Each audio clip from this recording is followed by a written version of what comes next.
हमारे सामने 28 नवंबर 2025 की एक आध्यात्मिक चर्चा का सार है, जिसका शीर्षक है बाप दादा। और इसकी शुरुआत ही एक बहुत दिलचस्प विचार से होती है कि हम सब एक भूल भुलैया के खेल में फंसे हुए हैं। एक ऐसा कॉस्मिक खेल जिसमें हम उस परम शक्ति को, मतलब अपने रूहानी बाप को, भूल चुके हैं। हाँ, और ये सिर्फ कोई आध्यात्मिक भूल नहीं है। इन दस्तावेजों के हिसाब से देखें तो ये भूल ही हमारी दुनिया की आज की हालत का असली कारण है। ये एक ऐसा खेल है जिसमें हम रास्ता तो खो ही चुके हैं, पर शायद हमें ये भी याद नहीं रहा कि हम कौन सा रास्ता खोज रहे थे। रास्ते को समझने की कोशिश करेंगे, जैसा इन स्रोतों में बताया गया है। तो चलिए इस गहरी चर्चा में उतरते हैं। तो सबसे पहली बात जो ध्यान खींचती है वो ये है कि आज पूरी दुनिया को शांति चाहिए। स्रोत कहता है कि लोग एक धर्म, एक राज्य और एक भाषा की बात कर रहे हैं, इस उम्मीद में कि इससे शांति आ जाएगी। ये एक तरह की ग्लोबल इच्छा बन गई है। हाँ, पर यहाँ एक बड़ा दिलचस्प मोड़ है।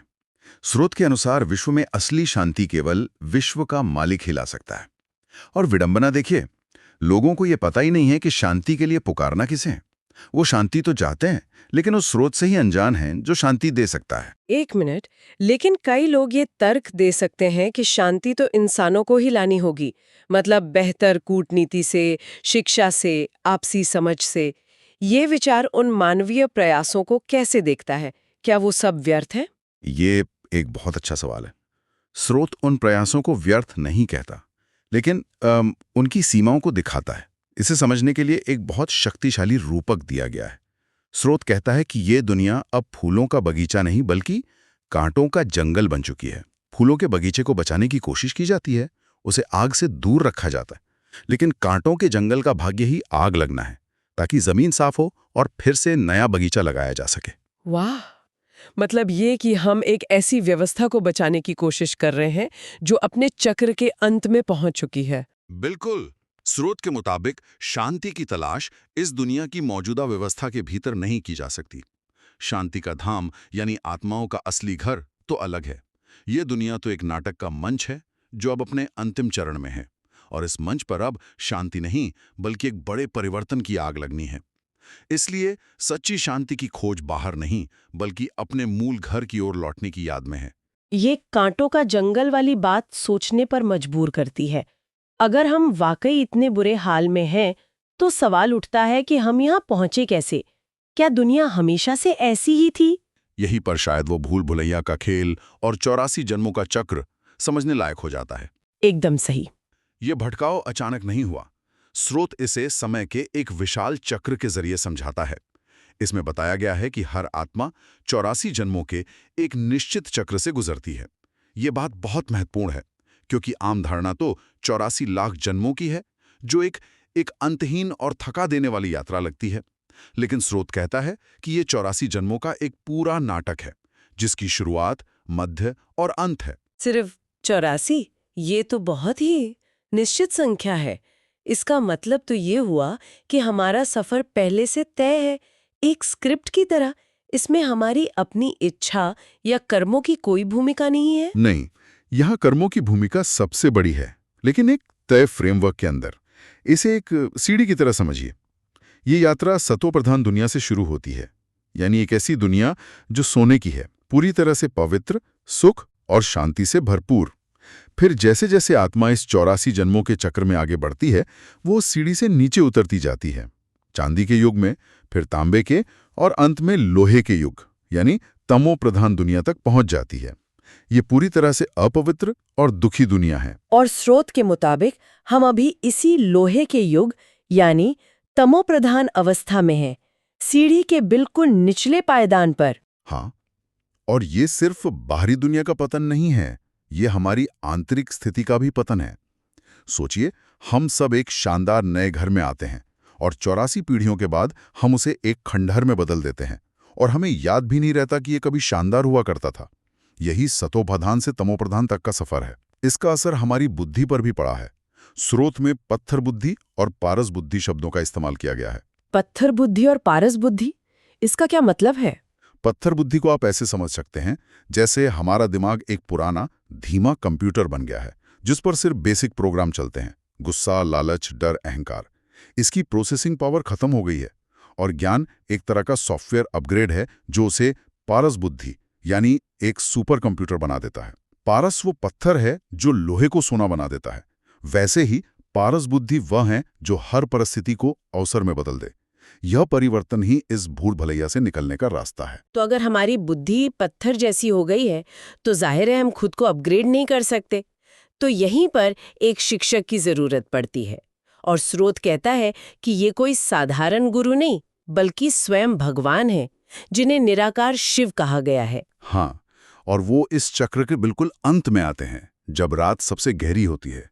इस समय को संगम युग या कयामत का समय भी कहा गया है। लेकिन कयामत का मतलब विनाश नहीं बल्कि हिसाब किताब बराबर करने का समय है। यह वह संगम है जब पुरानी तमोप्रधान दुनिया खत्म हो रही होती है और नई सतोप्रधान दुनिया की स्थापना हो रही होती है। और इसी अनोखे समय पर 3 पिताओं का जिक्र आता है। 3 पिता, ये तो बहुत ही अनोखी बात है।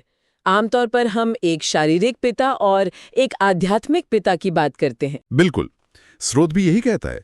पहला है लौकिक पिता, यानी इस दुनिया का, शरीर का पिता, जिससे हमें इस जन्म की सीमित जायदाद मिलती है।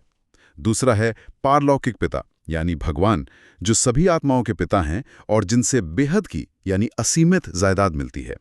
और तीसरा, जो सिर्फ इस संगम युग में अपनी भूमिका निभाते हैं, वो है प्रजापिता ब्रह्मा।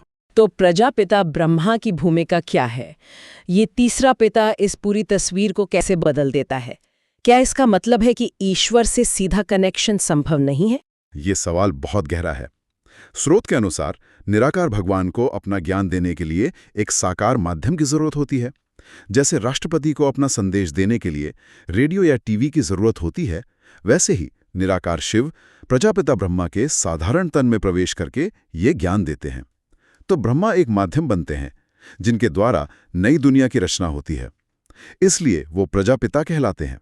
ये एक बहुत सूक्ष्म बिंदु है कि ज्ञान का स्रोत निराकार है, लेकिन वो एक साकार मुख से व्यक्त होता है। अच्छा, तो यहीं पर भक्ति मार्ग खत्म होता है और ज्ञान मार्ग शुरू होता है। एकदम सही। भक्ति आधे चक्र तक चलती है। जब हम भगवान को ढूंढते हैं, पुकारते हैं, मंदिरों में, मूर्तियों में, तीर्थों पर, एक तरह से भक्ति सदियों से ईश्वर को किया गया एक फोन कॉल है। और संगम युग वो समय है जब दूसरी तरफ से कोई फोन उठा लेता है और कहता है, हाँ मैं आ गया हूं, अब सुनो। तो जब भगवान स्वयं आकर ज्ञान देते हैं तो भक्ति पूरी होती है और ज्ञान का मार्ग शुरू होता है। यही ज्ञान वो पारसमणि है जो पत्थर बुद्धि को पारस बुद्धि में बदलता है। ठीक है, ये सब बहुत दिलचस्प है। हमने दुनिया की हालत, समय के चक्र और ज्ञान देने वाले शिक्षक की बात की, लेकिन इस पूरी कहानी में हम कौन हैं? स्रोत इस बात पर बहुत जोर देता है कि हम ये शरीर नहीं बल्कि एक आत्मा है। ये इस पूरी शिक्षा का आधार है, इसकी नींव है। जब तक हम खुद को ये शरीर समझते हैं, ये नाम, ये पेशा, ये रिश्ते, हम शांति को हमेशा बाहर ढूंढते रहते हैं, चीज़ों में, उपलब्धियों में, दूसरे लोगों में। लेकिन स्रोत कहता है कि ये खोज ही गलत दिशा में है। शांति कोई बाहरी वस्तु नहीं है जिसे हासिल किया जाए। मतलब? ये हमारे अंदर ही है। ये सुनकर अच्छा तो लगता है, लेकिन महसूस क्यों नहीं होता? इसे समझाने के लिए स्रोत में एक रानी का बहुत सुंदर उदाहरण दिया गया है। एक रानी अपना हार ढूंढ रही थी। वो महल में हर जगह परेशान होकर खोज रही थी। उसने सेवकों पर चिल्लाना शुरू कर दिया। वो तनाव में आ गई, जबकि वो हार हर समय उसके गले में ही था। ठीक वैसे ही इंसान शांति बाहर ढूंढ रहा है, जबकि शांति आत्मा का अपना अंतर्निहित गुण है, उसका स्वधर्म है। ये रानी का उदाहरण तो कमाल का है। मतलब हम सब उस रानी की तरह हैं, जो चीज हमारे पास पहले से है हम उसे ही पूरी दुनिया में ढूंढ रहे हैं। तो फिर अशांति क्यों महसूस होती है? अगर शांति हमारा स्वधर्म है तो हम उससे दूर कैसे हो जाते हैं? अशांति तब होती है जब आत्मा अपने स्वधर्म से हटकर देह अभिमान में आ जाती है। जैसे ही हम खुद को शरीर मानते हैं, शरीर से जुड़े 5 विकार, काम, क्रोध, लोभ, मोह, अहंकार हम पर हावी हो जाते हैं। यही अशांति की जड़ें हैं।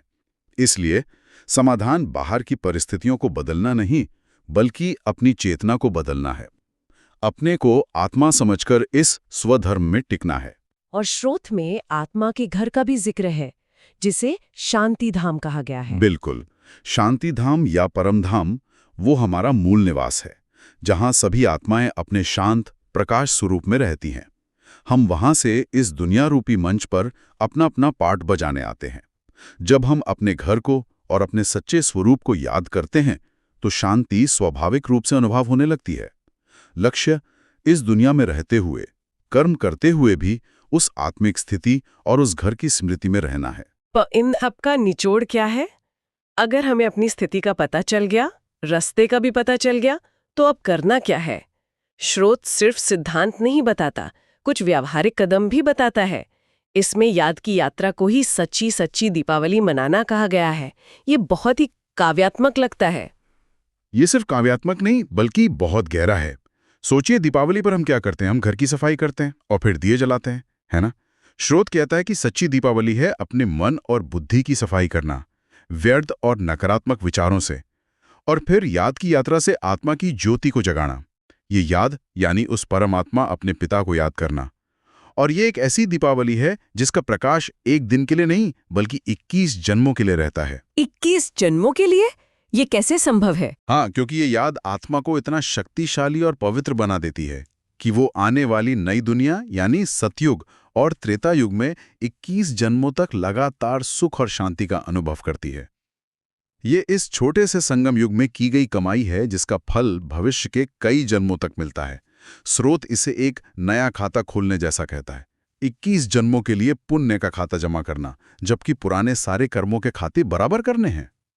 लेकिन जब विनाश और परिवर्तन की बातें होती हैं तो ध्यान भटकना बहुत स्वाभाविक है। इंसान सोचने लगता है कि दुनिया का क्या होगा, कौन बचेगा, कौन नहीं।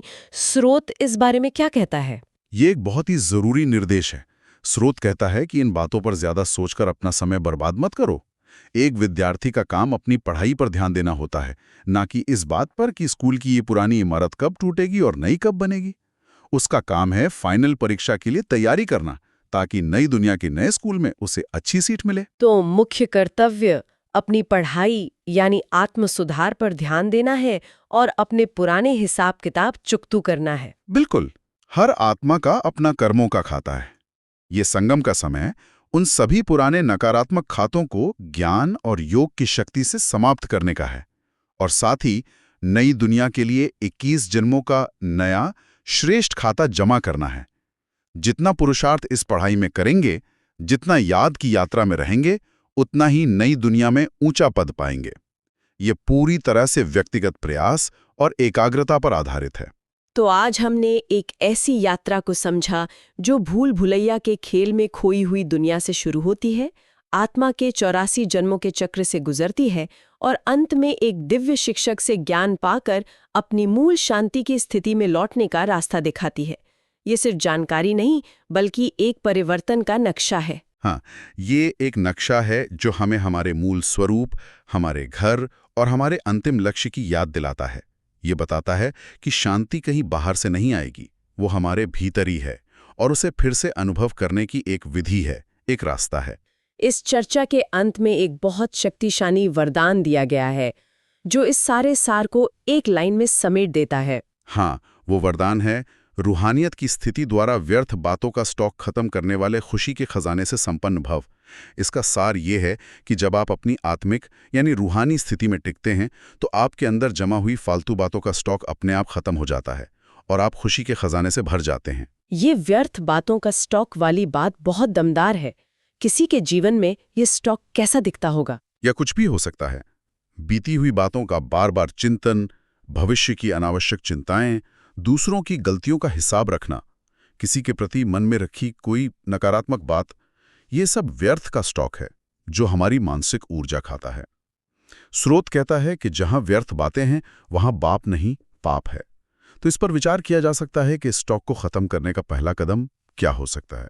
और शायद पहला कदम सिर्फ ये पहचानना है कि हमारे मन में कौन सी बातें व्यर्थ हैं और ये तय करना कि क्या हम उन्हें ढोते रहना चाहते हैं या उस बोझ को उतारकर हल्का होना चाहते हैं। ये एक सोचने वाली बात द्वारा निरंतर अपनी स्थिति को ऊंचा बनाने की प्रेरणा सब कुछ आज बाबा ने हमें दिया है। अगर आज की मुरली से आपको कोई विशेष प्रेरणा या स्वमान का अनुभव मिला हो तो उसे अपने जीवन में धारण करें और दूसरों को भी प्रेरित करें। अपने विचार या अनुभव कमेंट में साझा करें ताकि अन्य आत्माओं को भी शक्ति मिले। याद रखें, हर शुभ संकल्प ही विश्व कल्याण की सेवा है। ओम शांति। ओम शांति।